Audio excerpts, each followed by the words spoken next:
código que vocês estão vendo aí, o VMK36595-KTWNV, vocês vão colocar exatamente como está aí. Aliás, eu vou copiar aqui, e vou colar no bate-papo daqui da sala, né? Vamos colocar aqui, certo? Vocês vão fazer o quê? Vão pegar esse código e vão colar aí. No momento que ele perguntar, então você coloca esse código e na hora ele vai permitir que você tenha acesso a tudo aquilo que estou mostrando aqui para vocês, né? Como vocês podem observar, já está tudo pronto, né? Nessa pasta aqui, aulas, eu vou colocar todos os slides, algoritmos, circuitos feitos em Proteus, etc. Tudo que tenha sido feito em cada aula, eu vou colocar aqui, vou deixar aqui nessa pasta, certo? A lista de exercício eu vou deixar aqui a número 1, 2 e 3, né? Se vocês querem livros, aqui eu botei uma quantidade de livros razoável para você ler. Bom, eu encontrei alguns materiais por aí, né? Pesquisando por aí, tem alguma que outra coisa interessante. Achei esse documento aqui que fala de microcontroladores AVR, né? Bem comuns hoje em dia, né? Achei interessante, eu deixei aí para vocês, mas também botei um bocado aqui de livros em inglês, né? Interessantes, por sinal, mas não é um inglês muito complexo. É bom que vocês também pratiquem isso aí, né? E deixei também aqui alguns documentos. Os documentos da disciplina são justamente o que? O plano de ensino e o cronograma que eu estava falando com vocês, né? E, posteriormente, tenho aqui o material de apoio, que é ao longo dos slides e ao longo de muitas aulas, provavelmente, que eu vou passar aí, vou sugerir leitura de alguns materiais de apoio. Eu enumerei todos, né? Do número 1 até o número 15, certo? Bom, alguns não estão nessa sequência, né? Número 1, 2, 3, 4 e depois pula para o 10, né? Mas é justamente assim. Na apresentação, nos slides, vocês vão encontrar em algum momento que eu cito esses materiais de apoio. Então, isso significa o quê? Que no momento em que você tenha sua aula assíncrona, ou seja, no momento em que você não vai estar em um encontro, né, no mesmo momento comigo, você vai ter como pegar esse material de apoio e dar uma conferida, né, fazer uma leitura para complementar aquilo que eu passei no encontro síncrono, né. Tem algumas coisas que você com certeza vai precisar, que são os datasheets de alguns microcontroladores com que eu vou trabalhar e um manual de um ambiente de programação em linguagem C, certo? Que vocês também irão utilizar, um ambiente de programação para microcontroladores PIC em linguagem C, que tem um compilador embutido aí, né? Muito interessante. Temos também aqui uma última pasta onde eu vou mostrar para vocês alguns programas, né? Então vocês vão me dizer, eu vou precisar trabalhar com que programas, né? Algumas pessoas, inclusive, a antes de iniciar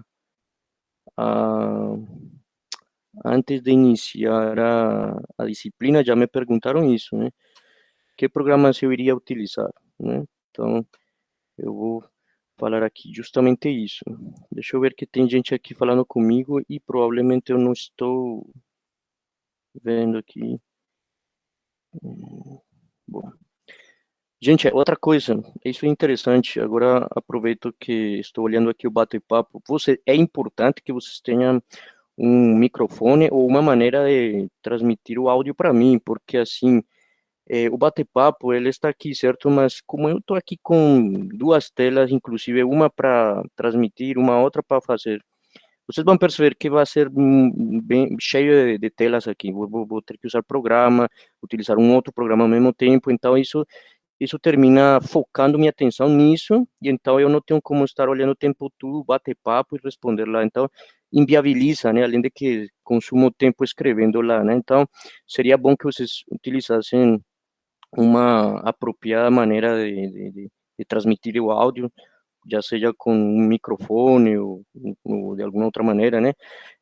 Para que eu possa escutar quando vocês quisessem, ou quando vocês queiram, né, fazer alguma pergunta, ou tirar alguma dúvida, né? Bom, então, continuando, né? Aqui no ambiente, vocês veem alguns links aqui, então vocês vão trabalhar com esse aqui, o MPLab, né? Que é uma ferramenta para programar microcontroladores PIC da Microchip. a gente vai começar inicialmente as nossas atividades práticas com esse software aí. Depois a gente, e também vamos utilizar o Proteus 8, estou deixando aqui também para que vocês baixem. Vamos utilizar, se dá tempo, lá mais para frente, né? Talvez eu possa sugerir para que vocês baixem esse aqui.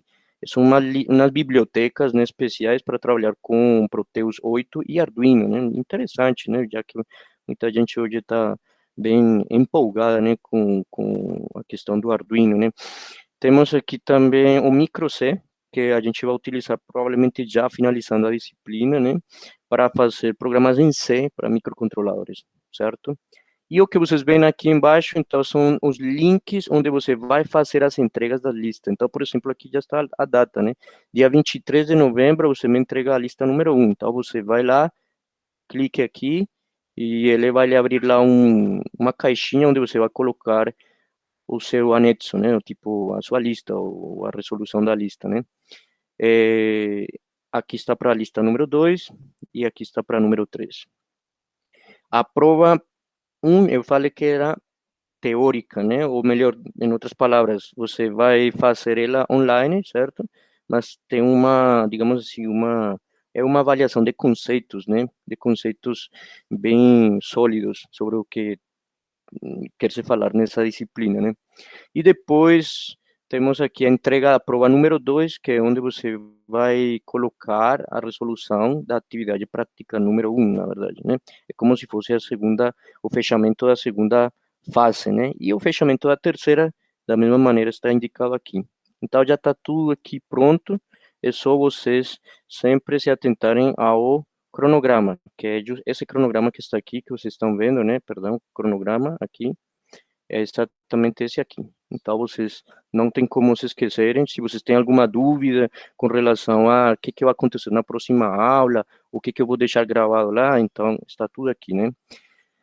Falando de gravação, falando de material, todas essas coisas de aula, encontros, enfim, então, primeira coisa, temos encontros assíncronos e síncronos. Então, os síncronos estão aqui marcados, né, na cor cinza, né? Então, nosso próximo encontro síncrono no dia 18, certo? Na verdade, esse aqui vai ter uma modificação, eu vou botar para o dia 19. Ou seja, o que estou dizendo? Aqui está indicado como dia 18, atividade síncrona, ou seja, vocês vão entrar aqui no mesmo horário que hoje e vão me encontrar, não é? Mas eu estou dizendo agora, por motivos pessoais, estou dizendo que esse dia 18 aqui eu vou trocar para o dia 19. Então, eu vou modificar esse cronograma logo, depois que terminar a aula, e eu vou deixar lá. Esse dia 18 vai passar, ou melhor, a aula do dia 18 vai passar para o dia 19, e a do dia 19 vai passar para o dia 18. É simplesmente uma troca. O que eu estou fazendo nessa troca? Que o encontro síncrono, ele não vai ser no dia 18, sino que vai ser no dia 19. Então, no dia 19, vocês vão entrar aqui e não vão achar ninguém. Vocês vão entrar, na verdade, no dia 19 e vão me encontrar aqui, certo? Só estou trocando o tipo de encontro entre esses 2 dias, né? Ficou claro isso aí, gente? Só estou informando já de antemão isso. Ficou claro?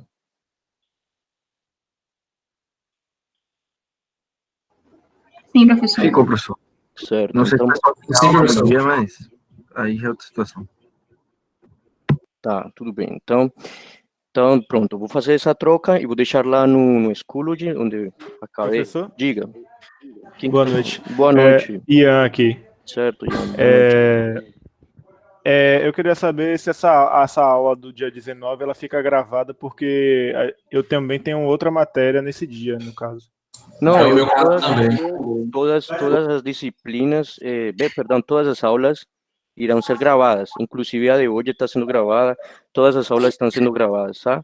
Não tem problema não, somente estou fazendo uma exceção somente com esse dia aí, certo? Agora, não sei se vocês têm, a maioria estão matriculados somente nessa disciplina ou tem muitas outras disciplinas? Eu só tenho 2, porque eu acho que o limite é 120 horas, né?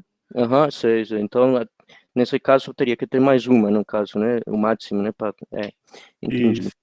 Tudo bem, tranquilo. Não, eu vou deixar com certeza gravado, vou deixar aí sempre vou deixar gravado. E outra coisa, aqui no Schoology, no ambiente que acabei de mostrar, tem uma parte aqui que eu coloco atualizações, né? E aqui tem como se fosse um mural, né? Onde eu coloco alguma mensagem que eu queira passar para vocês, alguma mudança, por exemplo, o que eu estou comentando hoje, que do dia 18 para o dia 19 eu tive que fazer uma troca do tipo de encontro, mas, como já disse, vai acontecer. Isso eu poderia ter colocado aqui, nessa sessão que vocês vão ver agora, certo? E justamente aí eu coloquei o link de todas e cada uma das aulas, certo? Ou seja, que a aula de hoje vocês encontraram porque o professor Fabiano, né, deve ter passado para vocês uma relação, né, de links, só que eu preferi fazer um link para cada aula, entendeu? Então, e já está marcado no horário certo e tudo. Então, vocês vão entrar aqui no Schoology, certo? Tem aqui uns links, deixa eu ver se eu consigo carregar aqui. Aqui está. Então, o que vocês vão fazer aqui?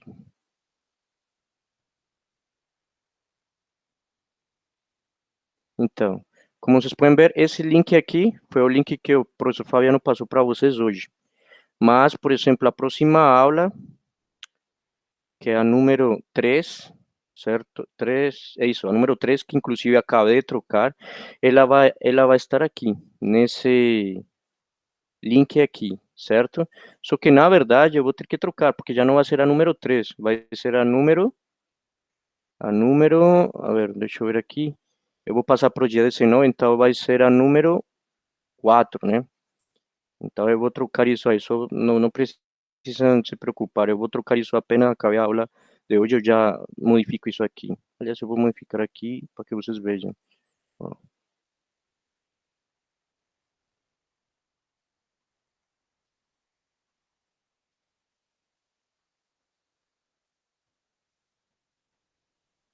Não vai ser a número 3, sino a número 4.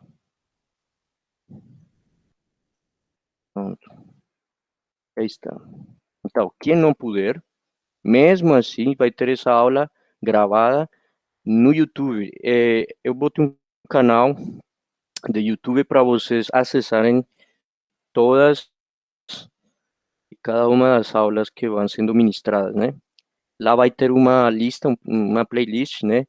Com o nome ENG 421 2020.3, certo? E lá vocês vão encontrar as aulas enumeradas do mesmo jeito que estão enumeradas no cronograma, do mesmo jeito que estão enumeradas aqui no Schoology. Gente, eu acho que ficou claro, né? Tem alguma dúvida? Existe alguma outra pergunta? É bom que vocês me perguntem, porque se eu esqueci alguma coisa, eu já aproveito e esclareço logo.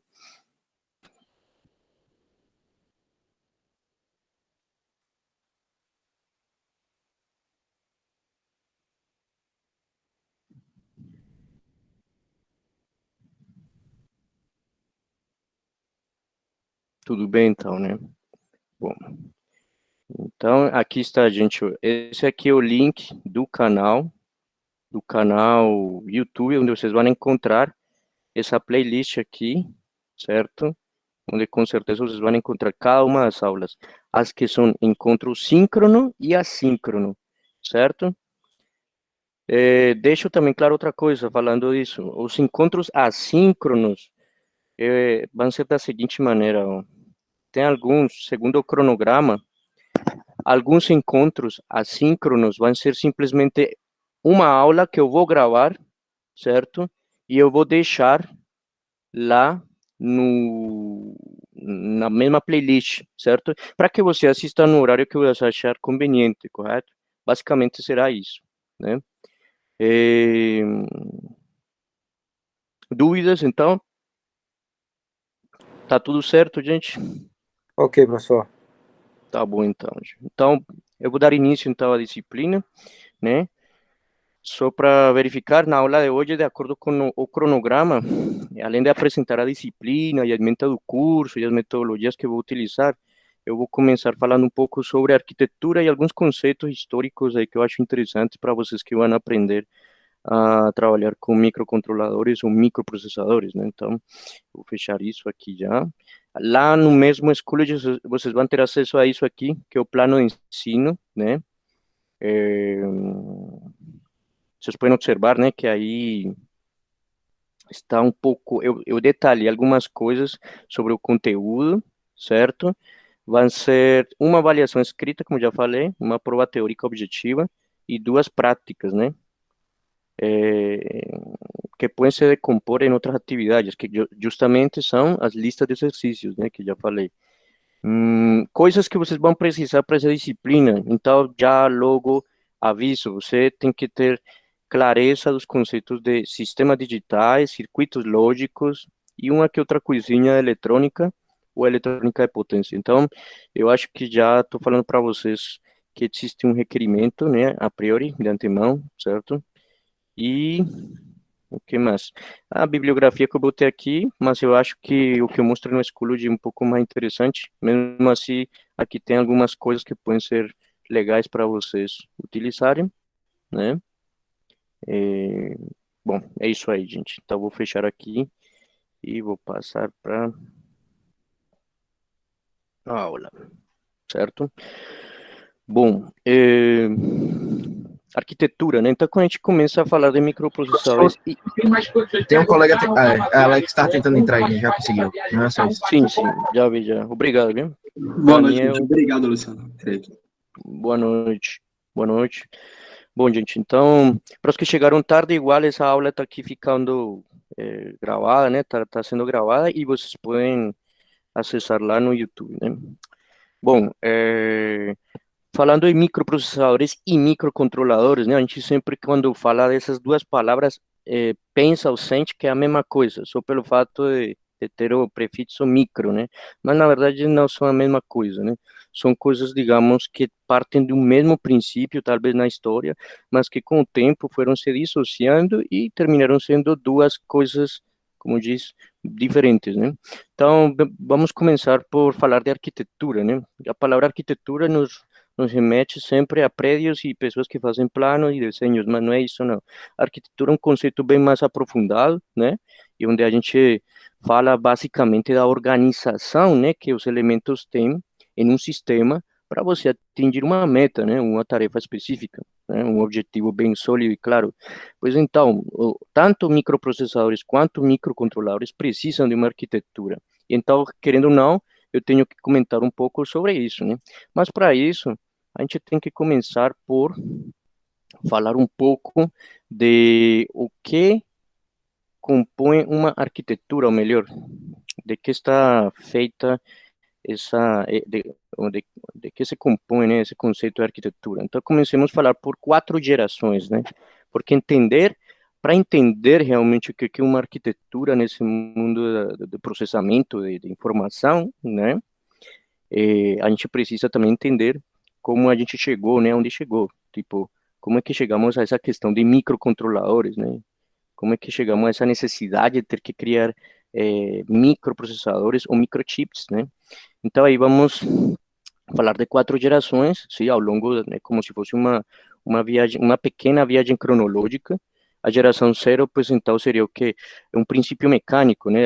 Existia a necessidade de contabilizar, né, de levar um registro contábil de alguma coisa. Então temos o ábaco, né? E temos as calculadoras mecânicas, né? Assim como também temos a calculadora Blaise Pascal, né? Que também era 100% mecânica, e praticamente isso era o que conhecíamos, né, como um avanço tecnológico nessa época, né? Estamos falando de 1642, estamos falando de 1840, então, se a gente analisa um pouco, a gente não tem muito tempo de evolução em termos de aprimoramento desse conceito de contabilizar coisas, né? Então, também não é que sejamos ultra, mega velhos nessa questão, né? Também não é que tenhamos muito tempo de experiência, mas, como já estou dizendo, né, nessa pequena viagem cronológica, a gente também encontra que foi justamente a guerra, né, que levou o mundo a descobrir coisas bem significativas no que se refere a processamento e tratamento de dados, né, informação. Então aí entramos, digamos que na primeira geração, que seria basicamente nessa época, 1945 a 1950. Isso nos faz pensar um pouco na Segunda Guerra Mundial, né? Na, em vários sistemas que foram criados para proteger, né, dados como pues, a máquina Enigma pelos alemães, o ENIAC pelos Estados Unidos, né, o famoso projeto Manhattan também, né, criação da bomba atômica, etc.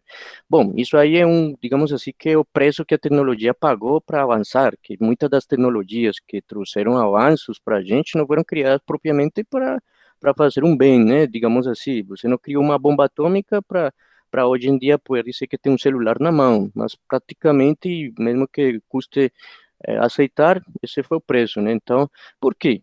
Então, aqui onde eu venho falar do ENIAC, né? Que seria como um integrador e computador numérico eletrônico, traduzindo para português, isso seria o que nessa época existia uma necessidade bem grande de poder calcular trajetórias, né, de mísseis e qualquer outro tipo de corpo que se movimentasse no espaço, né? No espaço atmosférico, certo? Com o objetivo de atingir um inimigo, né? Então existia uma necessidade também de fazer cálculos bem mais rápidos do que os inimigos, né? Então, evidentemente, os Estados Unidos investiu muito, né, nesse projeto e aí foi onde construíram o ENIAC, né? O ENIAC, como vocês estão vendo na foto, é um conjunto, é como se fosse um conjunto de fusíveis, na verdade, mas não são fusíveis, na verdade são uma coisa que eu vou falar posteriormente, que são válvulas termiônicas, né? E com isso aí eles faziam cálculos.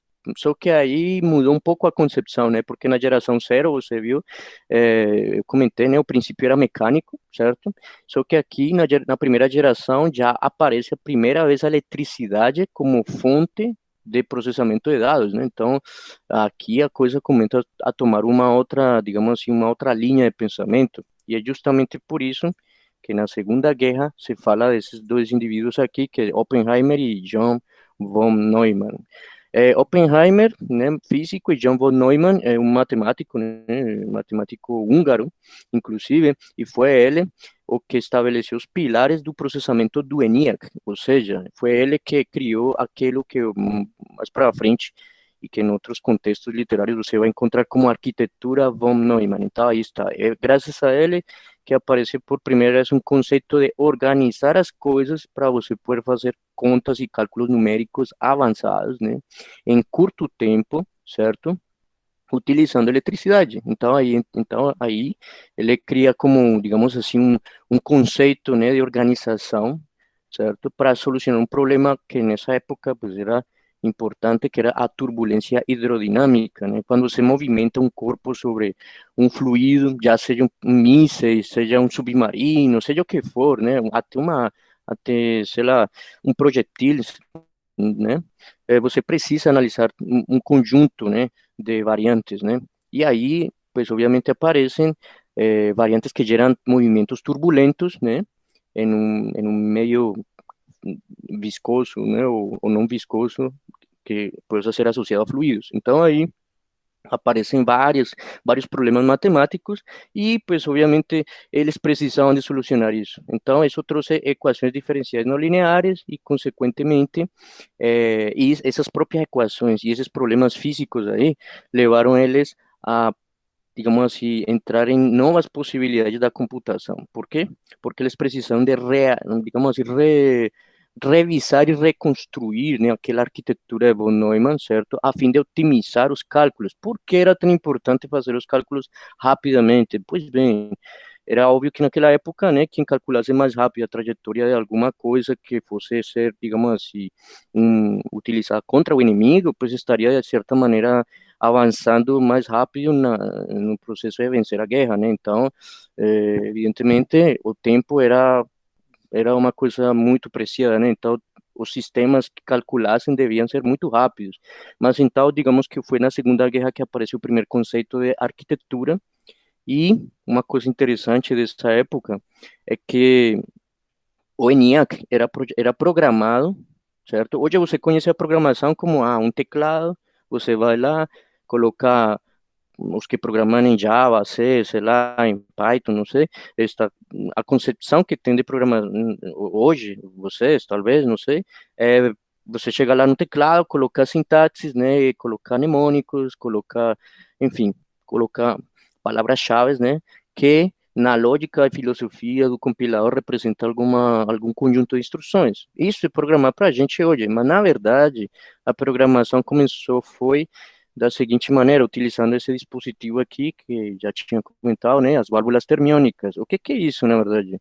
Basicamente como se fosse uma lampadinha, mas ela tem 3 filamentos, só que um filamento desses fica, digamos assim, fica comutando entre o extremo de outro filamento ou do outro restante, ou seja, o filamento do meio ele funciona como se fosse um comutador, né? Então, as válvulas termiônicas fazem isso. Só que qual é o problema? Esses filamentos, ou melhor, o filamento, ele vai de um extremo a outro por um processo de aquecimento.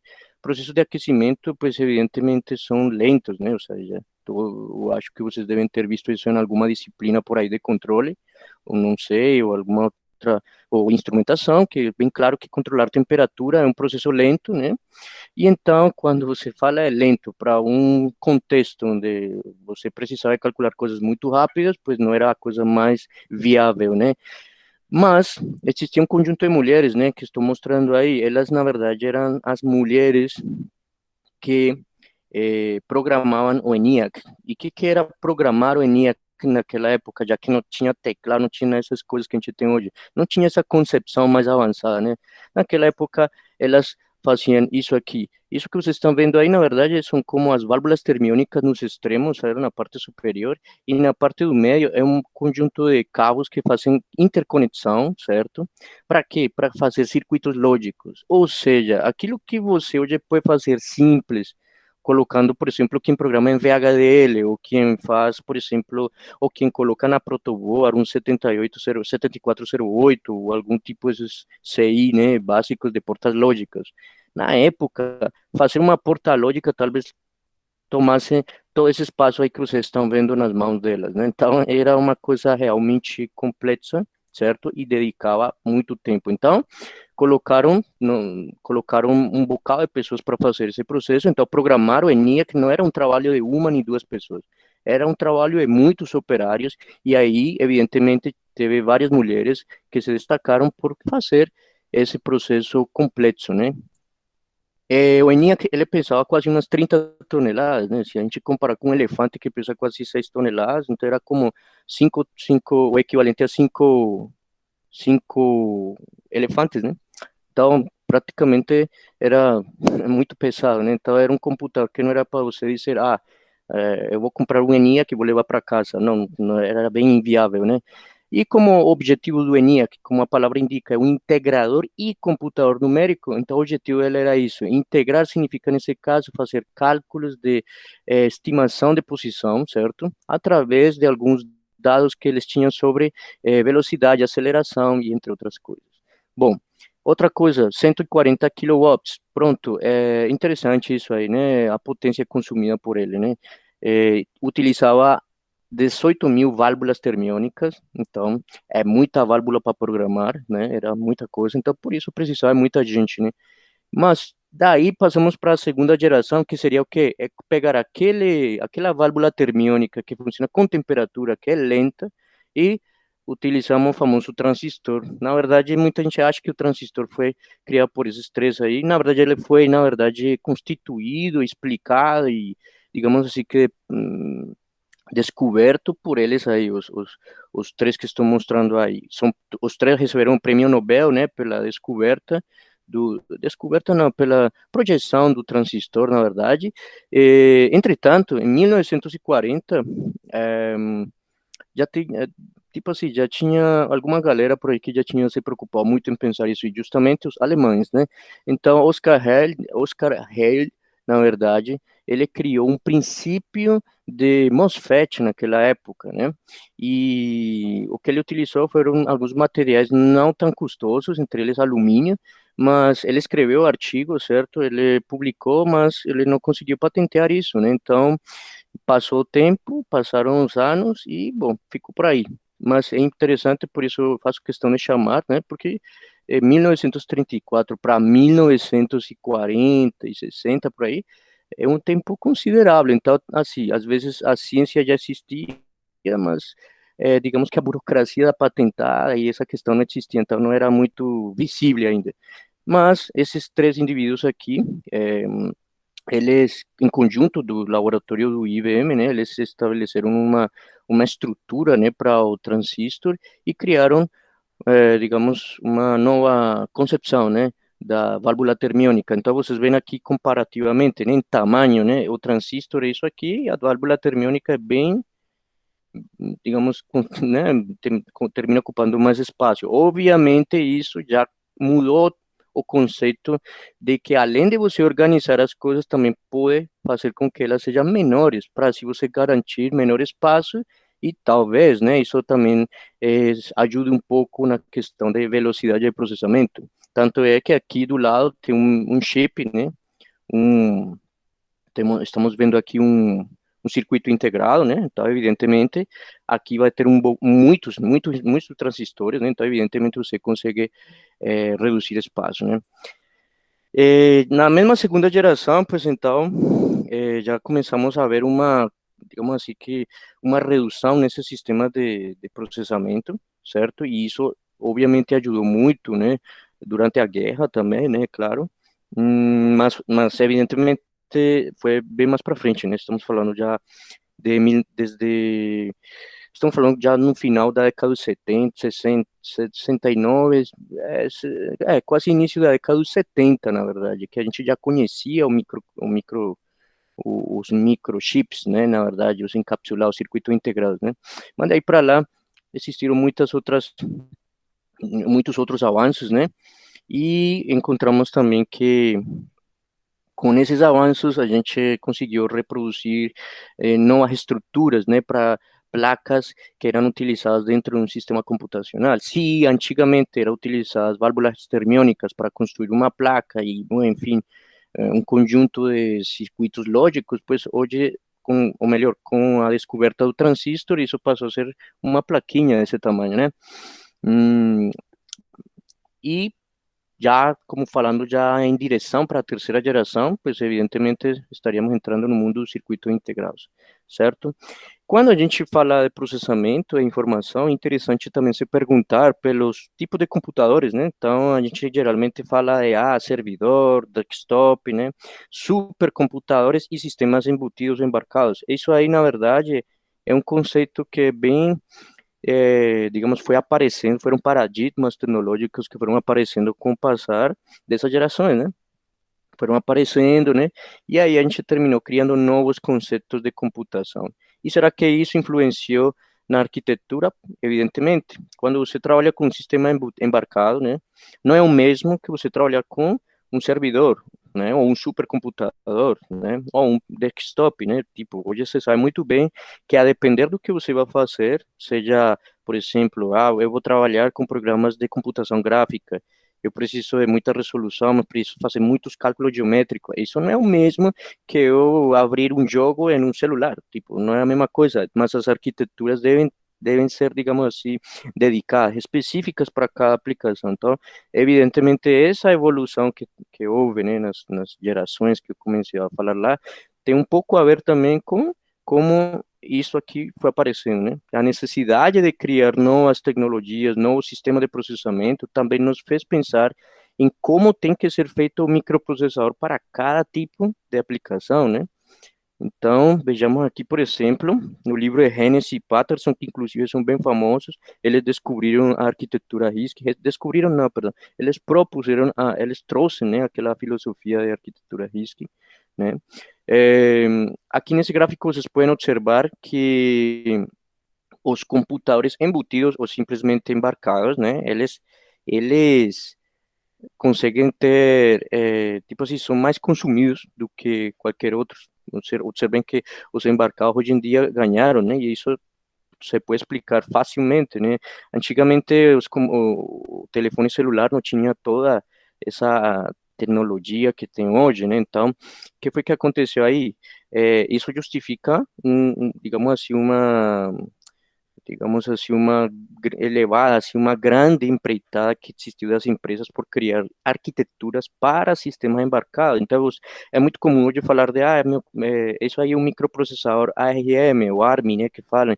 Por quê? Porque é um microprocessador que já é dedicado para trabalhar com linguagens de alto nível, então ele tem uma arquitetura especial e isso torna com que muitos sistemas embarcados, celulares, notebooks, bom, não sei até que ponto hoje um notebook poderia ser considerado embarcado, mas tipo o computador que você tem no carro, tudo que tem hoje de certa maneira um nível de processamento elevado de dados, ele se torna embarcado. E pelo fato de você também levar ele na mão, portável, e pelo fato também de ele responder ao tempo real, um conceito mais de processamento de informação de tempo real, que com certeza vocês vão entender na parte prática dessa disciplina. Aí, então, evidentemente, o computador embutido foi se tornando cada vez mais familiar, mais comum, e aí isso justifica porque a arquitetura ARM, que está aqui inclusive, a arquitetura ARM, na verdade, ela observem que ela tem maior proporção de produção, né? Então, ela se produz mais do que qualquer outro tipo de microprocessador e isso explica muita coisa, né? Então, hoje vocês vão ver que no mercado se vendem mais arquiteturas desse tipo do que qualquer outra, justamente pela altíssima quantidade de sistemas embarcados que se fabricam, desde celulares, computadores para carro, etc., né? Então, isso é o que eu quero dizer com sistemas embarcados, né? Essa é uma boa justificativa. Os embarcados, na verdade, eh, pois aqui tem algumas características, né? Versões em linguagens de descrição de hardware, como Verilog, VHDL, certo? Flexibilidade, eles são flexíveis, né? Porque integram um hardware específico para uma aplicação com núcleo do processador para fabricação em um único chip. Então, você tem tudo pronto lá, foi tudo projetado especialmente, certo? Para você atender uma demanda. Então, por exemplo, se você pegar a arquitetura de um microprocessador projetado para iPhone ou para qualquer celular que utilize Android, você não vai encontrar uma arquitetura igual a de um Intel Core i5 e i3, porque não tem nada a ver. O i3 e i5 ele é, digamos, genérico para um sistema com uma arquitetura de software bem mais para frente. E você, quando vai falar de um celular, você tem um sistema operacional diferente, tem recursos periféricos de entrada e saída bem diferentes. Logo, a arquitetura não pode ser a mesma, né? E se fosse a mesma, você estaria subutilizando recursos que talvez em um sistema como Android você não vai precisar em um celular, já que um celular não tem de pronto todas as mesmas entradas e saídas que um outro sistema. Se eu pego, por exemplo, vamos falar aqui, se eu pego, por exemplo, muita gente hoje trabalha com Arduino, então todo mundo fala, embarcados, aí pega o Arduino e pronto, e monta alguma coisa aí, e já está pronto. Então, meu sistema é embarcado baseado no Arduino. Isso está como que mal entendido ainda, né? Porque o Arduino, na verdade, é o nome do kit, mas o microprocessador, que é o Atmega 328, ele é um microprocessador ou um microcontrolador, ele é um microcontrolador. Dentro dele, os criadores do Arduino botaram como se fosse um pequeno programa que facilita com que você não tenha que programar um bocado de coisas que a gente vai programar aqui, porque a gente tem que aprender a programar um microprocessador de zero. No Arduino, você nunca programa de zero, embora façam acreditar que você está programando de zero. Na verdade, você está programando sobre uma plataforma que emula um comportamento de alto nível, certo? Com estruturas parecidas à linguagem C ou C++, mas na verdade você está programando uma estrutura pré-pronta, certo? E depois você carrega ela na memória. Mas para tudo isso acontecer, na verdade, existiu uma coisa assim que ocultou a arquitetura para você. Então, você no final não sabe se isso é embarcado ou não, entendeu? Então, assim, o embarcado, ele pode ser uma arquitetura também em que você tem, por exemplo, se eu preciso de uma matriz lógica lá, uma GAU, uma PAL, um PLD dentro, e ao mesmo tempo um conversor, e ao mesmo tempo sei lá, um modulador de PWM, um modulador de largura de pulso. Mas eu também quero um bloco para comunicação serial. Tudo isso pode estar lá embutido e, ao mesmo tempo, eu posso ter toda a arquitetura básica de processamento de dados e tudo isso pode se tornar embarcado se eu faço para um único objetivo. por exemplo, ligações telefônicas. Ah, então esse microprocessador é embarcado, essa arquitetura aí é embarcada porque ó, ela foi desenvolvida só para isso aí, ó, e acabou. Então, assim seria como, digamos, a maneira mais simples de entender a diferença entre uma tecnologia que é embarcada e uma que não é, certo? Vejamos umas coisas aqui, ó. Então, por exemplo, aqui um exemplo de um microprocessador de dois núcleos, ou Core, por exemplo, o Intel Core 2 Duo, né? Por exemplo, é esse aí, né? É um exemplo. Aqui temos isso. Se eu quiser colocar, se o fabricante colocar, inventar lá uma maneira de colocar isso, tipo uma matriz lógica, o que quiser, é porque seguramente ele vai precisar para o que, para o propósito lá que ele quiser, mas isso já torna a arquitetura para um sistema embarcado, poderia ser, né?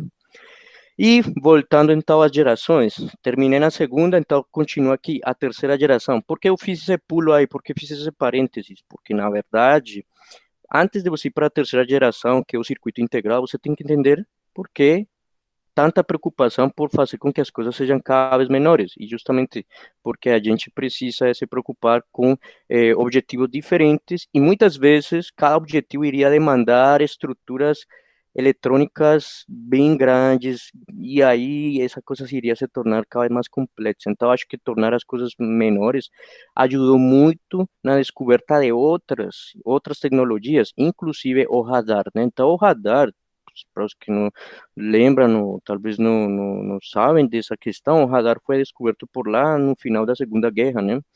Por quê? Porque os ingleses precisavam de um sistema que pudesse detectar a chegada de aviões alemães na ilha, né? E aí, nesse sentido, a Inglaterra, ela estava com pouco dinheiro, né? Estava com um déficit fiscal alto, não tinha muita tecnologia, não tinha a Força Aérea Britânica, não era tão poderosa quanto a Força Aérea Alemã, né?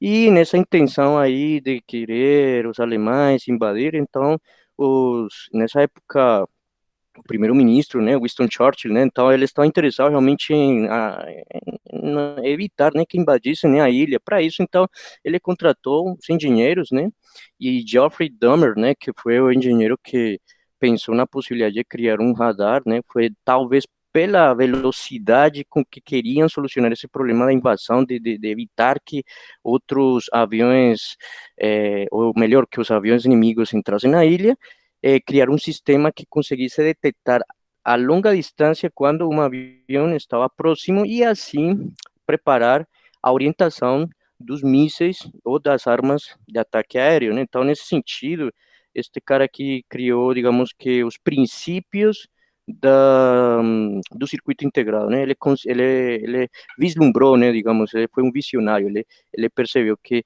se ele fazia sistemas cada vez menores, poderia implementar a tecnologia do radar, né? E com a tecnologia do radar, poderiam, evidentemente, detectar, tipo assim, os inimigos por perto e, efetivamente, pues, vencer. E, efetivamente, foi assim que os britânicos venceram essa guerra, né? Então, aqui está um exemplo do primeiro circuito integrado, em 1955, e aqui está Jack Kilby, perdão, que foi um engenheiro também, eletrônico, eletricista. Ele criou, digamos que o primeiro circuito integrado, certo? Mas nesse sentido estamos falando de uma estrutura completamente feita em pastilha, mas aqui ainda dá para ver que não é tão pequeno como os que a gente hoje trata, né? Ele foi o criador da calculadora, se não estou errado, ele foi da Texas Instruments, isso mesmo, E, bom, daí para lá, a história vai melhorando, né? Então, tem também o físico, Robert Noyce, né? Que foi aquele que, digamos, postulou, né? O primeiro paradigma sobre impressão, né? De um circuito integrado sobre uma pastilha, né? Sobre uma região, né? De silício. E aí, então, foi começando, né? A ter digamos, uma nova filosofia de processamento de dados, né, através de energia elétrica, né? basicamente isso. E aí aparece, e a eletrônica, né, começa a ter força aí, né, porque já começamos a nos preocupar não somente pela geração de eletricidade, pelo tratamento, acondicionamento, sino também por como a matéria, em uma escala bem microscópica, se comporta, e aí, então, isso traz um avanço científico grande, já com os conhecimentos que existiam para aquela época de mecânica quântica, e todos os estudos, toda essa parte aqui começa a tomar forma e começa a rapidamente desenvolver, tanto é que aqui, Robert Noyce, junto com Gordon Moore, que é aquele que fala da lei de Moore, a lei de Moore diz que a medida que passa o tempo, basicamente o que a lei de Moore estabelece é o quê? Que a medida que passa o tempo, o número de transistores que você vai precisar lá em uma pastinha de silício vai ser cada vez maior. Então, em outras palavras, está dizendo isso. Podem passar anos e anos, mas você nunca vai conseguir reduzir a quantidade de transistores para você aumentar a capacidade de processamento ou de armazenamento, qual seja o caso. O fato é que sempre vai aumentar. Esses dois juntos fundaram Intel em 1968. Então, na verdade, os próprios criadores da nova, digamos assim, do novo circuito integrado foram também os fundadores da Intel. Isso explica por que até hoje a Intel, né, tem uma força significativa no mercado em termos de microchips, né? Já na terceira geração, justamente pela criação dessa nova concepção de microprocessadores, né? Pois então, já aparecem os novos computadores dessa época, né, que, como vocês podem observar, não são muito pequenos ainda, né, mas bem menores que o ENIAC e muitos outros que já mostrei. Então, a coisa vai cada vez melhorando. Então, aqui temos o 7094, o 1401, e naquela época, isso aqui, na verdade, é somente como se fosse a CPU, ou a torre, né, porque aqui está a CPU, a impressora, aqui está a memória e aqui está o leitor. O leitor, porque naquela época se utilizavam cartões, né? Então é que tinha isso. E para trabalhar com isso, eu tinha que fazer todo um curso especial para isso. Ou seja, tipo, a pessoa tinha que praticamente estudar um curso especial de manuseio, preparação, programação, etc. Então, aqui estão, esse seria um exemplo. Aqui tem um outro, tipo, isso aqui eu peguei de uma propaganda, né, da época, onde se fazia comerciais sobre computadores, né? E quem comprava isso? As empresas, né? As empresas compravam esses computadores. Para quê? Para otimizar, obviamente, os seus processos. Mas não era uma coisa que todo mundo podia ter em casa, né? Então, aqui tem um exemplo, né?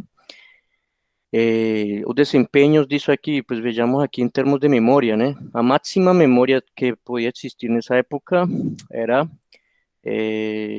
ver, 524.288 bytes, ou seja, é bytes, né? Então, é bem pouco comparado com o que a gente tem hoje, né? Hoje, 524.288 é quase, vamos supor aqui, arredondando, 525K, né? Pô, isso aqui, isso você é bem menos do que você tinha num disquete, né? De 3 médio, né, que era de 1.44 megas. Então, na verdade, a gente não tinha muita coisa, né, para fazer. Mas isso naquela época solucionava muita coisa. E, evidentemente, quando a gente começa a se perguntar cada vez em querer coisas menores e menores, pues aparecem várias linhas de pesquisa, né, inclusive até hoje, né, existem, onde a gente pretende integrar cada vez maior quantidade de transistores e avançar naquela corrida contra o aumento do desempenho, né? Melhorar o desempenho, né? Pois então aqui está, né? O SSI, que é a integração em pequena escala, a integração em média escala, a integração em grande escala e a integração em escala muito grande, que é o VLSI, e é uma área que se fala muito hoje, por aí para quem trabalha com eletrônica, microeletrônica e até outras áreas, né? Pois trabalhar com integração em escala muito grande significa também trabalhar com sistemas embarcados, né? Então, isso é muito comum hoje se falar, né? Vejamos aqui na quarta geração, até hoje, né? Já falamos do microprocessador, e é nessa estrutura aqui é que a gente conhece o microprocessador mais, digamos assim, os microprocessadores mais recentes, né? Os mais recentes, né, por exemplo, eles têm pinos desse jeito, esse aqui é o famoso encapsulado DIP, né, e, bom, eles vão depender muito, como já disse, né, do propósito. Então, por exemplo, aqui esse é o 8080 da Intel, né, e com ele, digamos que a gente já entrava na geração VLSI, né? Você conseguia colocar aqui, a ver, não sei se eu botei aqui ainda, mas, bom, esse aqui, por exemplo, tem 40 pinos, 256 portas, certo? E com ele foi projetado esse computador aqui, no MIT, na Universidade de Massachusetts, né? O Instituto Tecnológico de Massachusetts. Aqui tem o PDP 1140, que é um computador, ele utiliza fita, né, para gravar. E bom, por aí vai. Depois veio o Altair 8800, né? Que inclusive teve um probleminha aí, porque eles publicaram isto, teve gente que pegou e não sabia como montar. Então, aí eles tiveram que criar um manual para que cada pessoa montasse. Mas mesmo assim, tinha gente que tinha que, praticamente a pessoa tinha que entender muito sobre eletrônica para montá-lo. Então, isso trouxe também uns pequenos problemas, né? Mas, bom, é aí o surgimento do computador Altair 8800, que utilizava esse microcontrolador, o microprocessador, o 8080, né? E naquela época era isso, né? Então, tipo, não tinha tela, não tinha nem teclado, nem mouse, essas coisas não existiam. Tipo, era somente um sistema que era eletrônico, pequeno, né? E que podia fazer processamento de dados, como soma, subtração, certo? Com alguns comandos aqui, que vocês, alguns, como, tipo, chaveando, né? Algumas opções aqui, né? Já, pues, obviamente, veio o Apple 1, 2, que da Apple, né? A empresa, né, conhecida, né, da maçã. E esta empresinha, pues, esta empresa, na verdade, é muito importante até hoje, né, ela foi criando pouco a pouco novos estándares, né, de computação, não somente a nível industrial, sino também a nível doméstico, ou seja, levando a computação para casa, né, para que a pessoa que está em casa pudesse ter também contato com essa tecnologia, e obviamente foi aí onde começou a popularização da computação como a gente conhece até hoje. Bom, isso obviamente nos levou a pensar também em memória, já começaram a aparecer os problemas típicos estruturais já da computação, tipo que o armazenamento é pouco, que o sistema operacional que se usa, ele não faz isso, esse daqui faz. Mas eu queria um teclado, não, mas eu quero um mouse, mas meu mouse eu quero que faça isso, mude de cor, etc. Enfim, já começou a aparecer problemáticas bem mais complementares, tipo, o sistema operacional era um, depois veio o Windows, depois Microsoft, depois, enfim, cada coisa já vem acontecendo, né, em função desses desafios, né, e poderíamos ver aqui alguns computadores, né, por exemplo, já o conceito de tela e mouse, pues obviamente já vai aparecendo, né, e tudo isso. Bom, quando se fala de arquitetura, né, geralmente eu estou falando aqui de computadores, mas o que que isso tem a ver com microprocessadores? Porque em si, na verdade, a estrutura, a arquitetura do microprocessador faz com que esses sistemas mudem, né? Tipo, eles podem ter teclado. Porque meu teclado, quando eu digito uma tecla, ela se comunica diretamente pelo barramento com o microprocessador. Então, na verdade, se o microprocessador não tem ou não está preparado para se comunicar com periféricos de saída ou de entrada, então tecnicamente não existiria teclado. Então, na verdade, é a arquitetura que faz o computador, certo? E aí, então já entramos na quinta geração, né? Que são os computadores espertos ou que já começam a falar um pouco mais de outros conceitos, né? Tipo inteligência artificial e tal, e outros paradigmas da computação moderna, né? É, hum, aqui tem uma lista de exercícios mas não é a lista número 1, na verdade é outra lista aqui que eu vou colocar. Vocês podem ignorar essa parte aqui. A lista de exercícios número 1 eu vou botar lá, certo? E vocês vão ver de que trata. E aqui um pequeno resumo, certo, do que eu falei, né? Das 4 gerações, certo, até hoje. Então, observem, né, pois que tudo começou com algum sistema de computação, né, desde a calculadora de Blaise Pascal, né, chegamos aqui na cumbre com o ENIAC, né, a arquitetura de von Neumann, né, que foi utilizada, os computadores, né, construídos com Intel, a terceira geração que já vem com microprocessadores um pouco mais avançados em termos de programação, e na quarta geração pues já nos encontramos com estruturas de redução de instruções. Isso eu vou explicar daqui a pouco, né? E aqui um breve resumo em termos de eh, da base tecnológica que foi utilizada. Por exemplo, na primeira geração foi utilizar válvulas, na segunda transistores, já na terceira era circuito integrado e na quarta já falamos de integração em grande escala, né? Então, tipo, já não é somente um circuito integrado, são vários e vários dentro de um só. E por aí vai.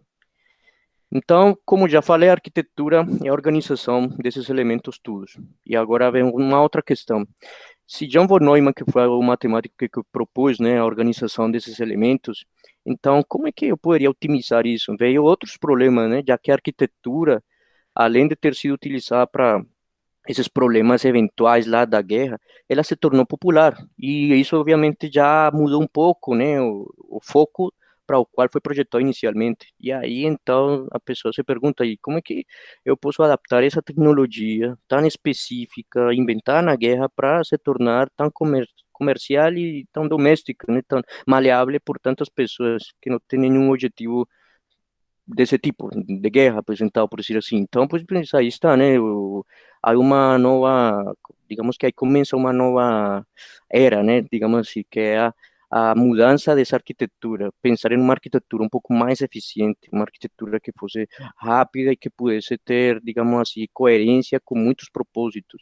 Então, tem três coisas que eu poderia falar inicialmente que são, como dizer assim, as especificações para entender essa mudança, né? Que são a instrução, o registrador e a memória. A instrução são que operações básicas feitas, né, pelo processador, definidas por um protocolo conhecido como formato de instrução. Vou explicar rapidamente, bem, digamos assim, analogamente com algumas coisas que vocês já podem ter feito anteriormente. Quando você programa em linguagem C, por exemplo, quando você programa em linguagem C, você coloca int de inteiro, pronto. Isso aí é uma instrução. E quem é que entende isso? Você pode entender, mas quem entende melhor isso do que você é o compilador. Que nesse caso, se for Java, C, o que for, ele vai pegar essa instrução e vai transformar em alguma coisa. Esse alguma coisa ainda não falei.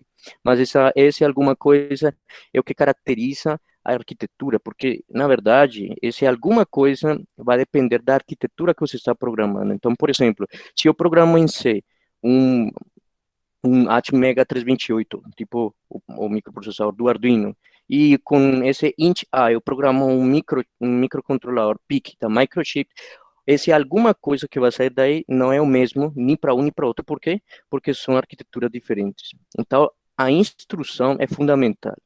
Porque se você conhecer a instrução, você também sabe o que isso vai se traduzir, em que se vai traduzir e como é que ele vai ser armazenado lá dentro do microprocessador ou dentro do microcontrolador ou dentro da memória, porque os microprocessadores eles não têm, bom, tem memória embutida, mas não é essa memória que eu estou querendo falar agora de armazenamento de programa, né?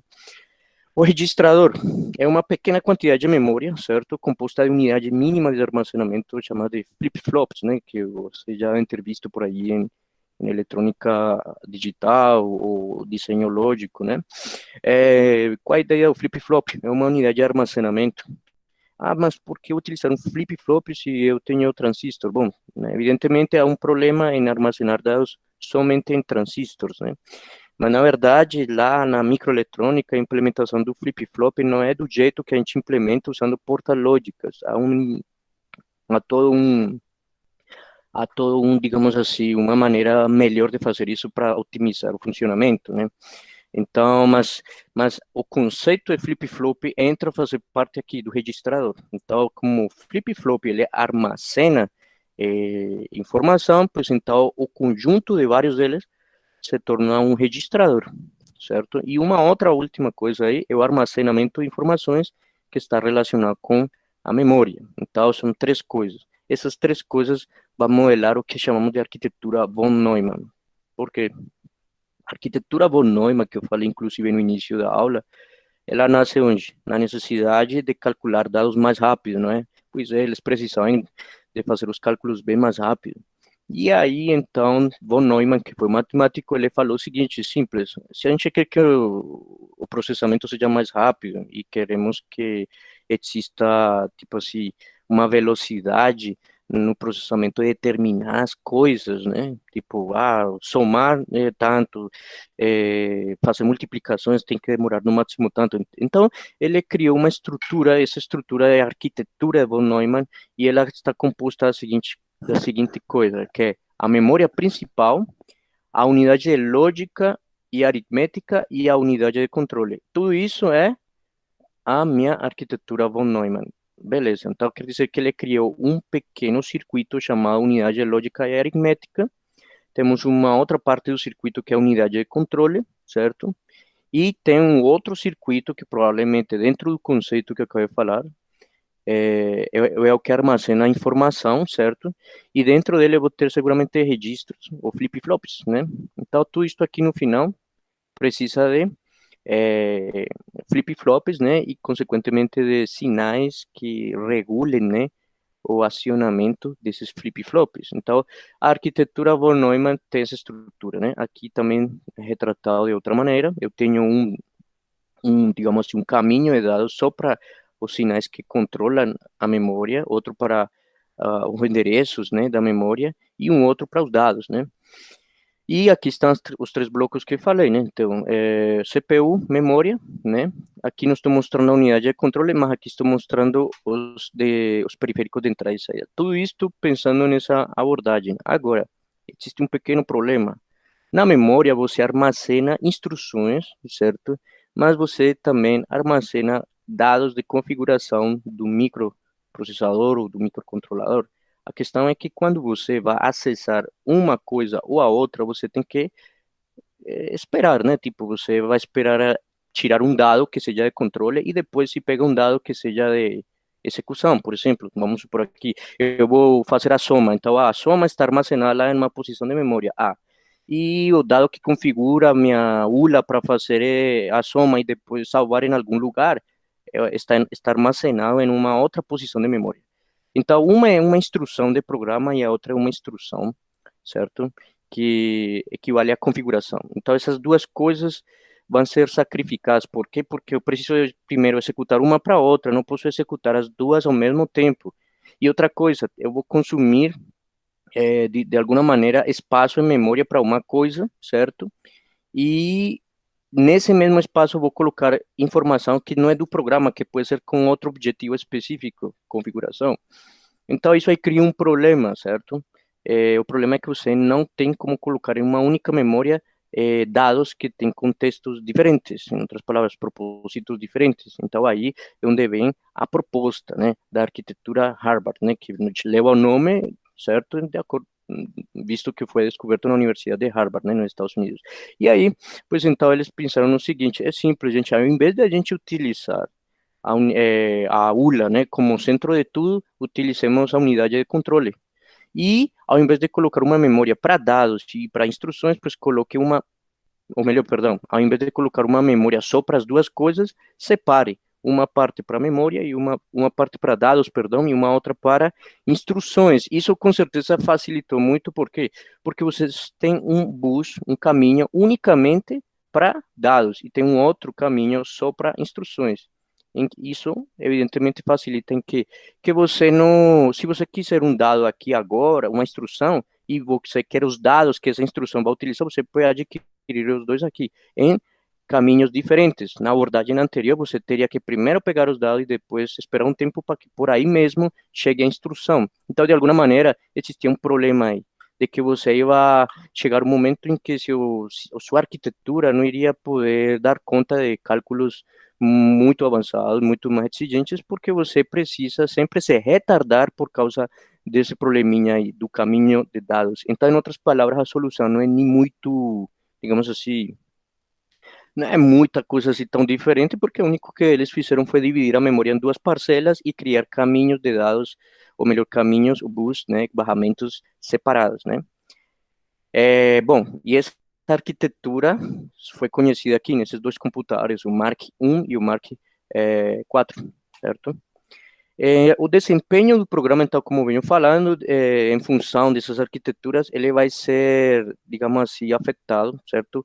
Pelo algoritmo, né? Claro, que você está executando, né? Se esse algoritmo ele possui muita exigência computacional, numérica, você tem que calcular, por exemplo, vamos supor aqui, logaritmos, potências, você tem que calcular, tipo, operações com ponto flutuante, ou seja, números com ponto decimal, pronto, isso já é uma complexidade e tanto, né? Então, a depender do algoritmo, com certeza o desempenho também vai ser menor, se você não tem uma arquitetura que foi pensada, né, de acordo com o que você está pretendendo fazer. E então aí o algoritmo com certeza tem a ver com isso, certo? A linguagem, compilador e arquitetura, pois bem, vai depender evidentemente da arquitetura, mas a linguagem e o compilador, por quê? Pois, assim, você pode programar em linguagem C, por exemplo, um microprocessador e um microcontrolador, por exemplo, e você pode programar o mesmo micro em linguagem máquina ou assembly, que é a linguagem própria do fabricante, ou você pode programar em Pascal, ou você pode programar em uma linguagem que você achar mais apropriado e desde que exista um compilador para ele. Beleza, você pode fazer isso. Agora, traduzindo, como já disse, traduzindo cada uma dessas instruções a seu equivalente de arquitetura, talvez você em C consuma muita mais memória que quando você programou diretamente na Assembly. Ou talvez um pouquinho menos do que você gastou programando em Pascal, por exemplo, certo? Então, isso também vai depender, digamos assim, da linguagem do compilador, porque quando você, como já disse, de programar em cada uma dessas linguagens, você pode ter um algoritmo no final bem mais extenso, certo? Mesmo que seja para executar uma instrução simples que você colocou lá em linguagem C, entendeu? Então, esse desempenho certamente também vai ter a ver com a ferramenta que você escolhe para programar. Mas de antemão já falo, quando você vê que seu programa é muito simples de fazer, para o microprocessador vai ser uma coisa bem complexa. Ou seja, cada vez que é mais fácil para você, é mais difícil para ele. E quando é mais difícil para você, é porque está sendo bem mais simples para o microprocessador. É basicamente essa era a filosofia de trabalhar diretamente com a programação dos microprocessadores e dos microcontroladores. Processador e sistema de memória, evidentemente, né? Se eu tenho um microprocessador que tem uma frequência relógio, um clock, de, por exemplo, 50 MHz e o outro tem de 40, pois evidentemente o primeiro é bem mais rápido, mas eu posso ter ainda maiores, tipo um Intel Core, sei lá, i7, por exemplo, que trabalha com memória. Geralmente, quando você vai lá no site da Intel, por exemplo, você vê que ela fala frequência de processamento, né, do clock, frequência de processador, de 3.5, 3 GHz, e tem agora uma tecnologia chamada TurboBots, né, que máxima frequência de operação, aí de 3.6 vai para 4 ou 5, né, dependendo da referência do microprocessador. Tudo isso, evidentemente, também tem a ver, né, com o desempenho do seu programa. E, evidentemente, também o sistema de entrada e saída. Pois bem, né? Aqui isso é super importante, né? Tem gente que acha que isso, é só conectar e se funciona bem, sim, não, também não. Os sistemas de entrada e saída são também bem fundamentais aqui, até porque isso é muito comum na indústria, inclusive quem trabalha com CLP ou quem já trabalhou com PCI ou alguma dessas coisas aí, sistemas computacionais dedicados, né, para a indústria, percebe que na saída você conecta coisas, por exemplo, mas digamos, todo sistema de saída, ele tem um tempo de resposta, né, tipo assim, um retardo. E isso aí é fundamental, né? Você vai escolher um sistema que tem um retardo, isso também vai definir com certeza que tão rápido, né, é seu sistema de processamento, né? Isso com certeza também vai influenciar na latência, né? E outras características que são importantes, né, para diagnosticar um bom sistema de computação. Então, falando de linguagem, falando de processador e de sistemas de entrada e saída, pois então essas três coisas seriam como que o interesse do que a gente poderia falar nessa disciplina quando falo de arquitetura. Esse seria como, digamos, o foco a ser estudado. O que é linguagem, processador e sistema de memória e os sistemas de entrada e saída. Então, se a gente analisa isso de uma maneira abstrata, né, então a gente está aqui, né, uma visão simplificada nessas esferas aí. Eu tenho aqui, na parte mais externa, né, na parte, digamos, digamos, mais abstrata, né? Que você não tem lá um cabo, não tem um fio, você não tem um flip-flop, você não, então é bem mais abstrata, porque você não tem uma concepção física, mas sim uma concepção filosófica daquilo, né? E quando se fala disso, pois então vamos falar das linguagens de alto nível, né? Que podem ter múltiplas camadas, e depois nos encontramos com os sistemas que estão associados ao software, né? Então, por exemplo, aí, você vai falar, por exemplo, do compilador, do assembly e do sistema operacional, certo? E, finalmente, encontramos a parte de hardware, que é a que está lá internamente, onde a gente encontra realmente o microprocessador, a memória, a unidade de controle, e algumas conexões diretas com periféricos de entrada e saída, né? Nessa disciplina, a gente tem que entender essas três coisas da seguinte maneira: na parte mais inferior, você tem só bits, instruções e dados codificados. É isso que a gente vai ver inicialmente aqui. Depois a gente passa para a representação textual dessas instruções, usando o quê? Bits, instruções que na verdade são menores, mas que compõem outras instruções, e esses dados codificados para criar um conceito de linguagem assembly, né? E depois que você tem isso, aí você já passa para o alto nível, que é quando você pega tudo isso e pode transformar em uma linguagem tipo a linguagem C, certo? Você pode chegar e programar em linguagem C, certo? Que te vai gerar um pouco mais de portabilidade, assim, porque você faz um programa em linguagem C aqui e em qualquer parte e é a mesma coisa. Agora, o que você vai programar já são, né, já é, digamos que, um outro preço a ser pagado, né? Então, mas basicamente essa seria como a estrutura que a gente vai evoluir na disciplina. Passamos de bits, de instruções, para a linguagem assembly e depois para a linguagem de alto nível. Então, falando disso, aqui tem um exemplo que peguei também desse livro aqui de Hennessy e Patterson. Eu não botei ele no School of, mas acho que eu vou colocar, ele é um bom livro. Esse livro aqui, esse diagrama aqui, né, na parte superior, vocês têm uma estrutura em C, né? Vocês veem aqui, tem um método chamado, uma função, né, int, que aceita um vetor e um valor inteiro k, e aqui dentro eu tenho como se fosse uma assignação de valores, né? Então aqui o que eu estou fazendo é passar um valor para outro, fazer como estou fazendo estou recorrendo, né, um vetor, né, estou percorrendo um vetor, né, pronto, eu faço isso aqui, certo? Aí eu mando para o compilador de C. O que o compilador faz? Ele pega cada instrução em C e transforma no seu equivalente em assembly. Mas como já falei, esse assembly vai depender de quê? Do tipo de microprocessador que você vai usar.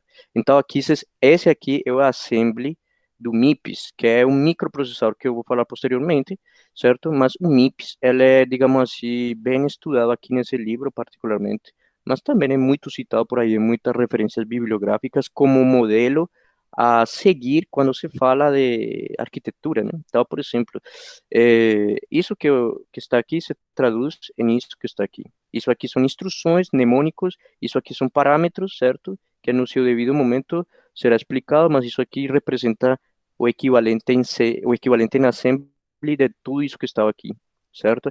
Se o processador não fosse um MIPS, fosse um Intel, tipo um 8080, ou se fosse um microchip, sei lá, 16F, alguma coisa por aí, isso aqui não seria igual, seria outra coisa totalmente diferente. Então é isso que eu quero dizer. O compilador, ele vai ser específico nesse processo de linguagem de alto nível para assembly. Não é qualquer compilador C que vai fazer isso para você.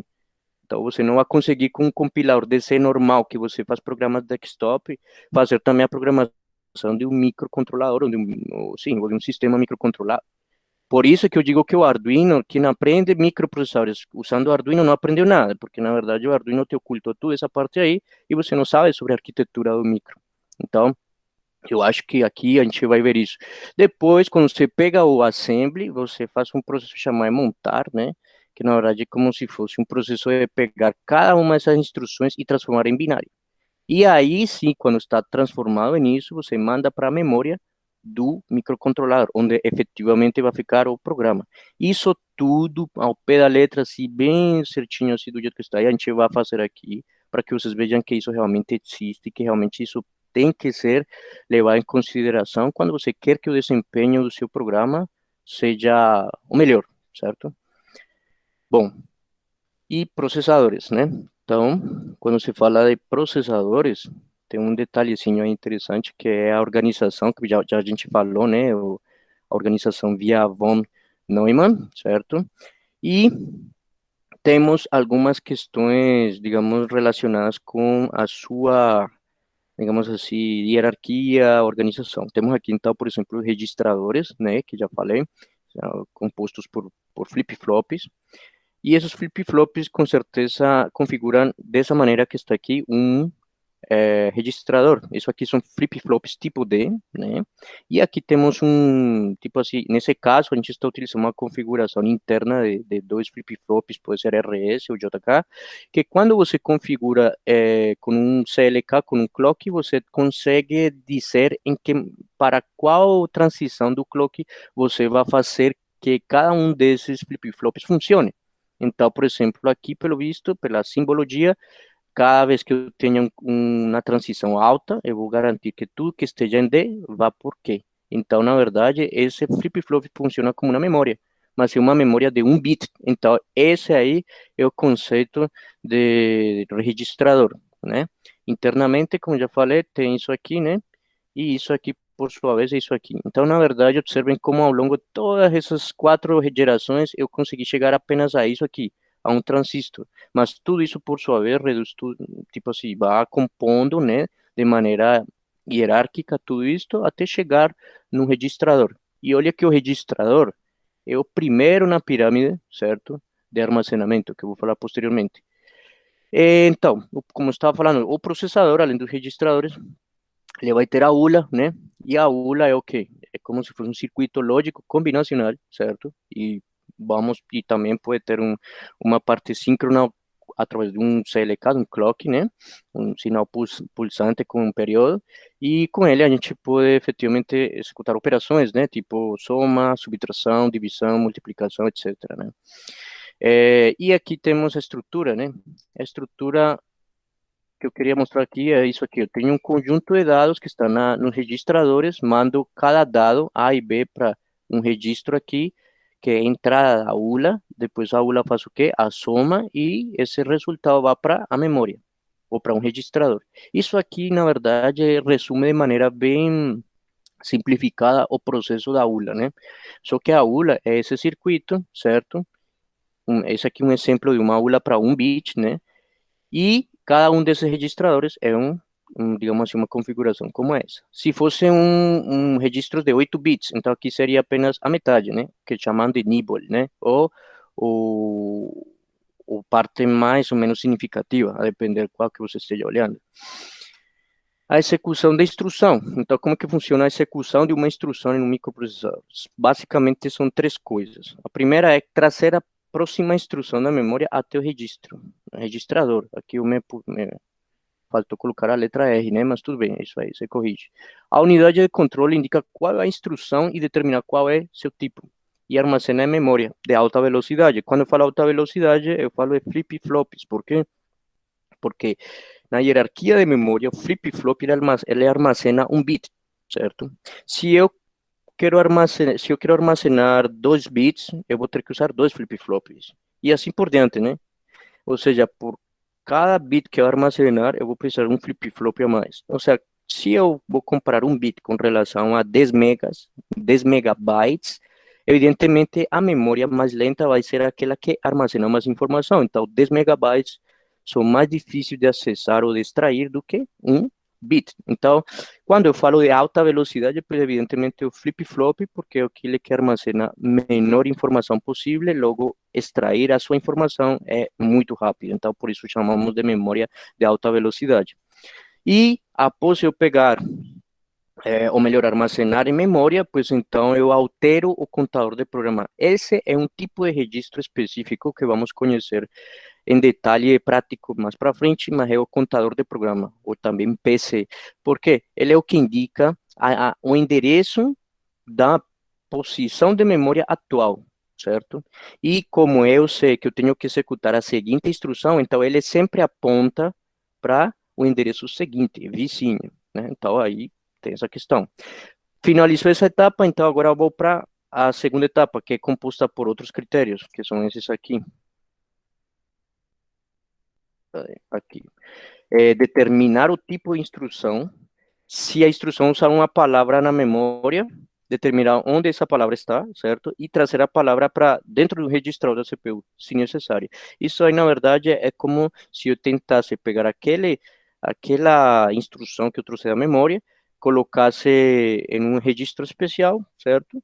E depois eu tentasse ver o que ela quer dizer com isso, o que está dentro desse dado, assim, que eu coloquei nesse registro. E esse processo tudo aí é fundamental para a execução, certo? E depois vem o último, que é a execução dessa instrução.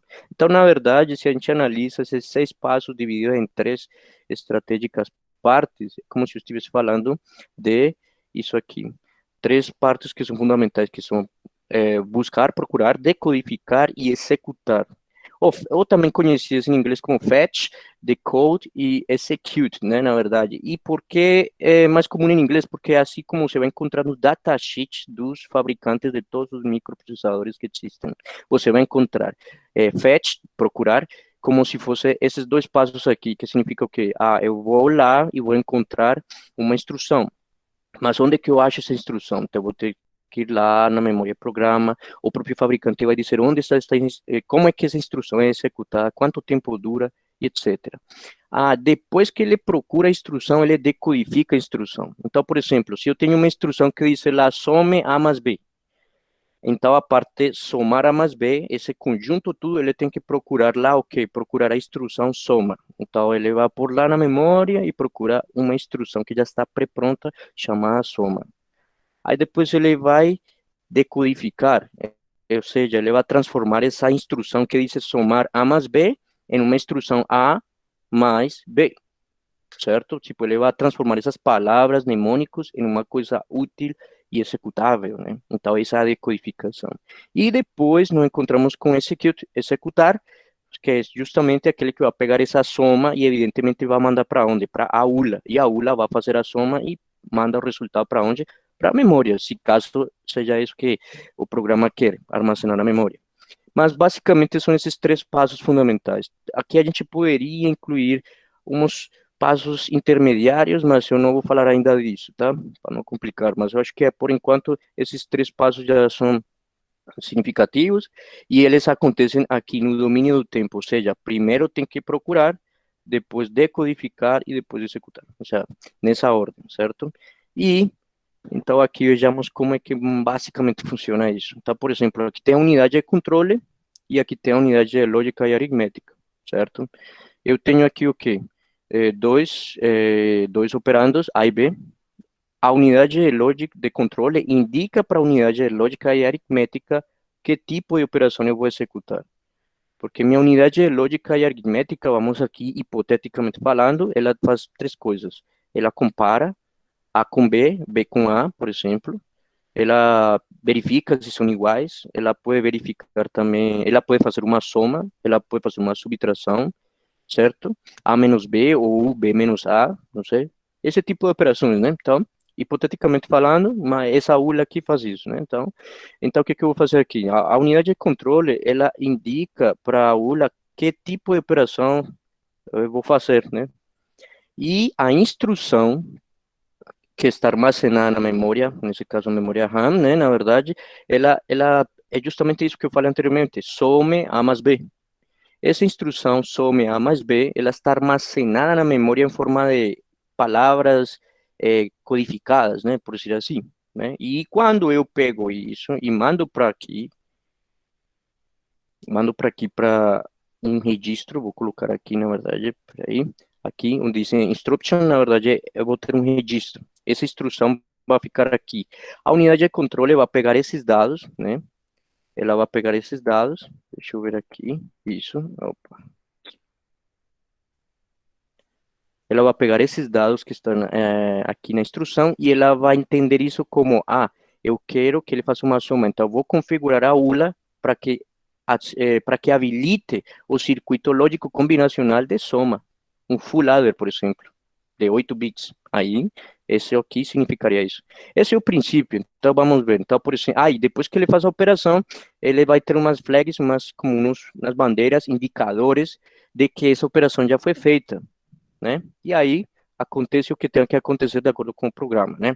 Mas isso aqui só para contextualizar. Então, a unidade lógica e aritmética, ela vai ter um resultado que vai armazenar em um registro, né? A unidade de controle, ela tem que habilitar cada registro, que são um conjunto de flip-flops, na verdade, para que esse resultado fique armazenado aí. Então, por exemplo, aqui temos 0, 0, 0, 1. Só que aqui está em 0. Então, a unidade de controle tem que habilitar para que esse valor fique armazenado aí. Então, detalhe, o que vocês vão ver aqui, na verdade, nessa disciplina, é um jogo de bits. Por isso que eu falei, primeiro começamos com bits, depois com instruções, e depois, pouco a pouco, vamos entendendo como é que funciona um micro, né? Mas aqui, particularmente, esse set foi o que? Apenas um sinal, de 0 ou 1.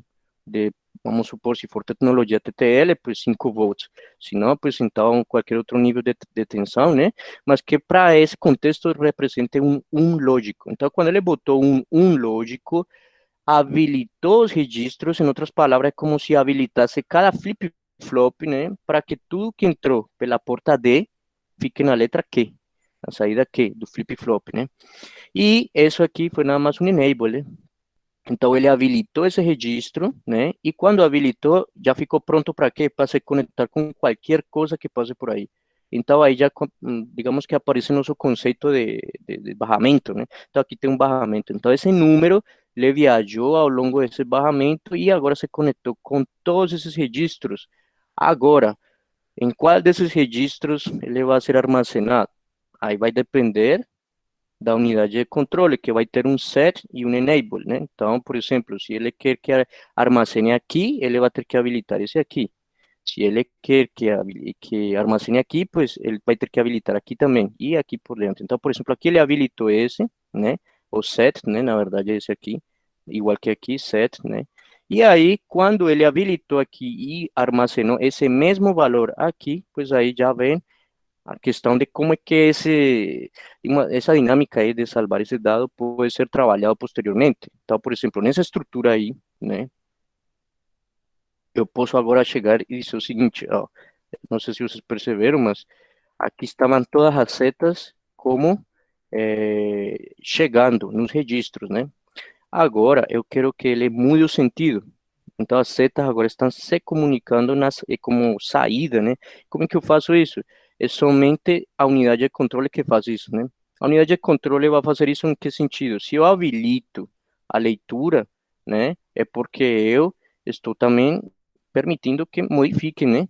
Ou se eu modifico a escrita, a mesma coisa, estou habilitando ele para ser modificado, né? Então, nesse caso, é somente mudar o sentido, né? Dos dados, né? E se comunicar, então, diretamente com o barramento.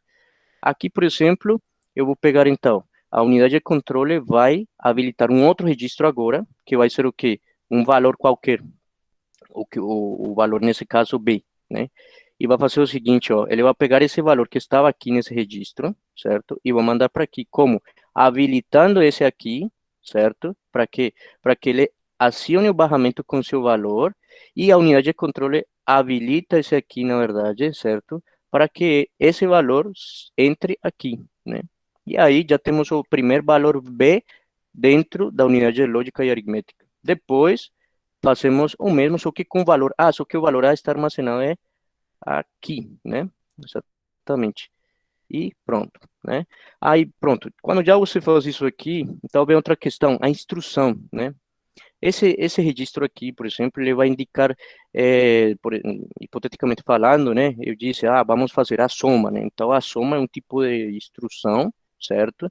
Que na ULA se traduz em configurar não, em acionar o circuito somador, o full adder, por exemplo, da ULA. Então, esse registro aqui deve ter algum conteúdo binário que quando a unidade de controle ler, ele vai saber que tipo de operação acionar para que essa ULA efetivamente execute a soma. Então, vamos supor aqui, ó. Vou só avançar um pouco. Não. Aqui, né? Pronto. Aí, mais uma vez, como já estava falando, né? Então, indica a operação e vai ter uns flags, né? Ou seja, a unidade lógica e aritmética, ela também vai ter uns flags para quê? Para indicar a unidade de controle o que aconteceu. O que aconteceu pode ser o quê? Carry. Carry é o que? Quando você soma dois números binários e tem um carry na saída, ou seja, um número 1. Então, se tem 1, vale 1, se tem 0, 0, então não tem carry. Pode ter também, tem vários tipos, né? Tem várias coisas. Aí vamos falar de outros registros especiais, né? Que são os famosos registros de configuração, ou PSW, típicos de arquiteturas que a gente vai programar aqui, onde você configura, perdão, mas também existe uma posição da memória onde você tem um registro especial que você vê o estado de todas essas operações, se tem carry no primeiro nível, se você tem operação 0, ou seja, quando o resultado da operação deu 0, né? Essas coisas, né? Então, esses flags poderiam ser isso. E aqui, por exemplo, hipoteticamente falando, eu vou ter uma flag que diga A é maior, certo? São iguais, ou posso dizer também que A é menor, por exemplo. Em todos esses casos, eu posso ter um registro aqui de flags e habilitá-lo. Isso significa o quê? Por exemplo, vamos supor que eu estou fazendo uma subtração.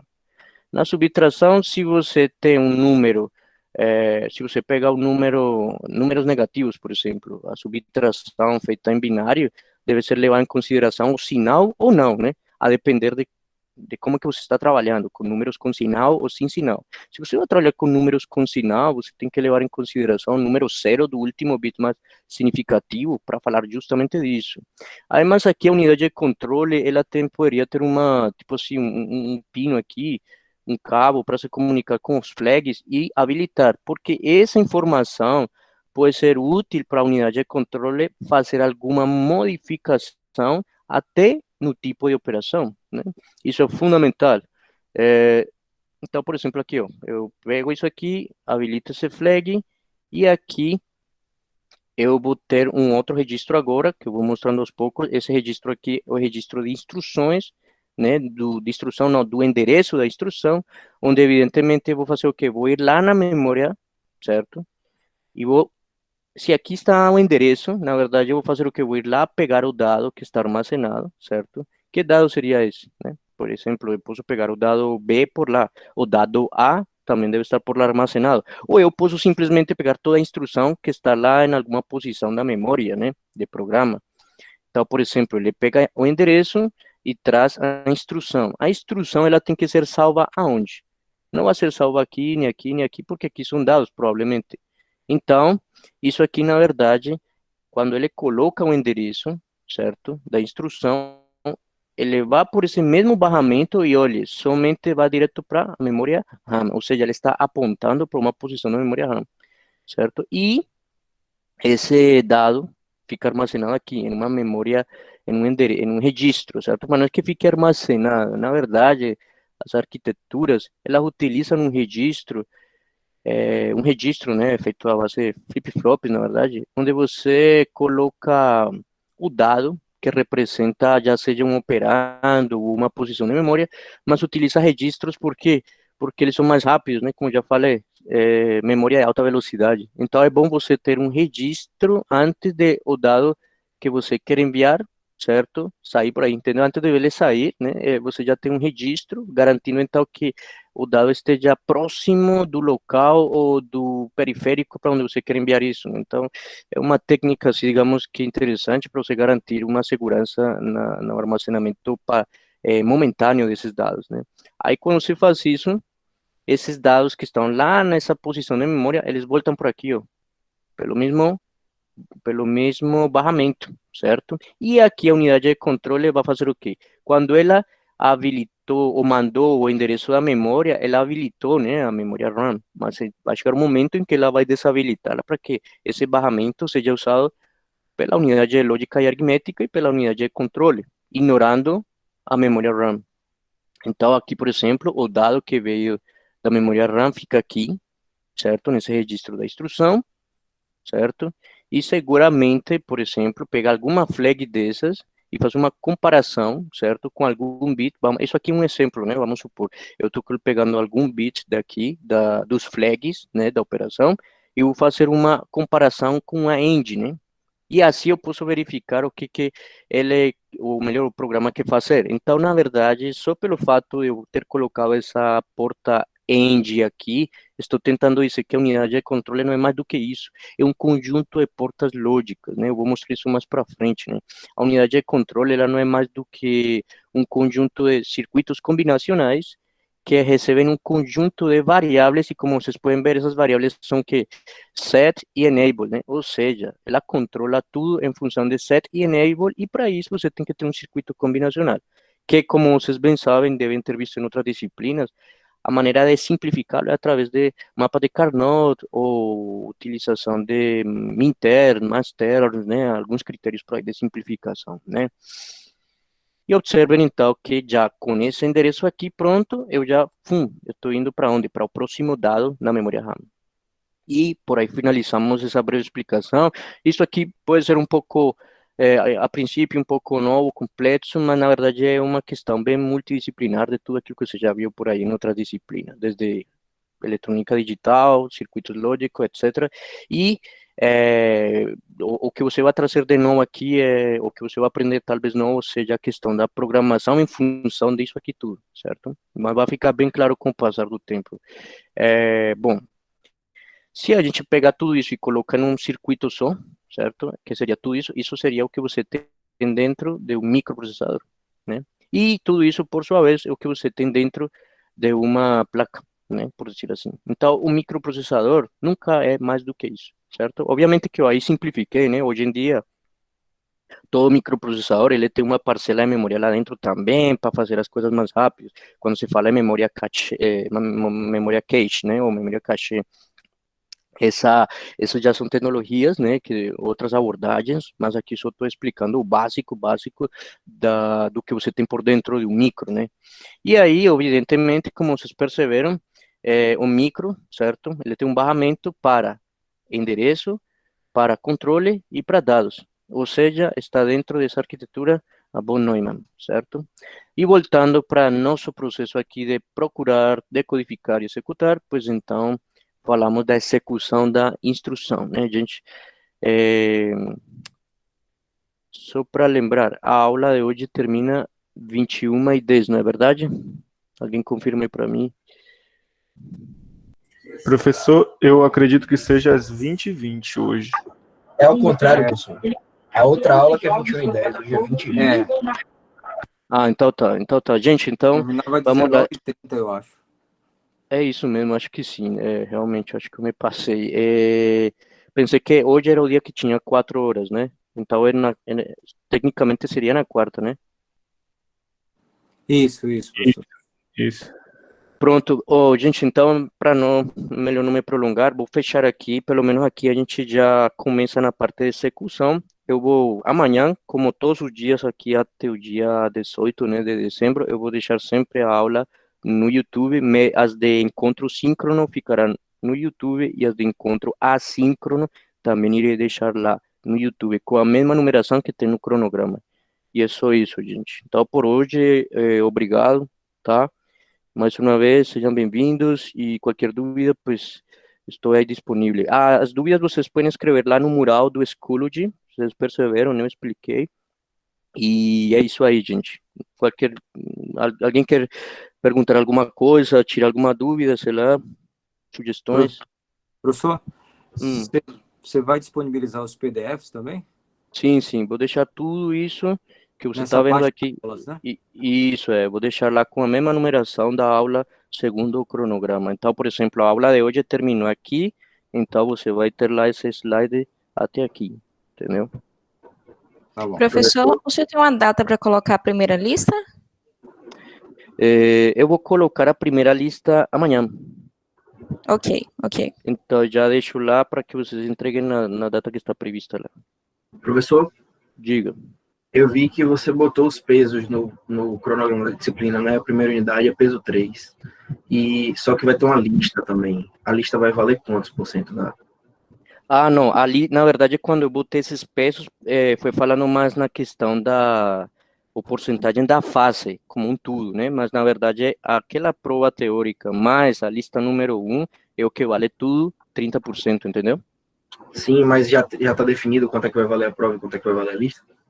Sim, na verdade, amanhã que eu já deixei a lista lá, você vai ver a nota, porque eu não me lembro aqui, eu não estou com ela aqui por perto, mas é mais ou menos nessa pegada, tipo, já está pronta a pontuação. É uma parcela, né, daquilo, do tudo, né? Tranquilo. Alguém mais quer falar alguma coisa?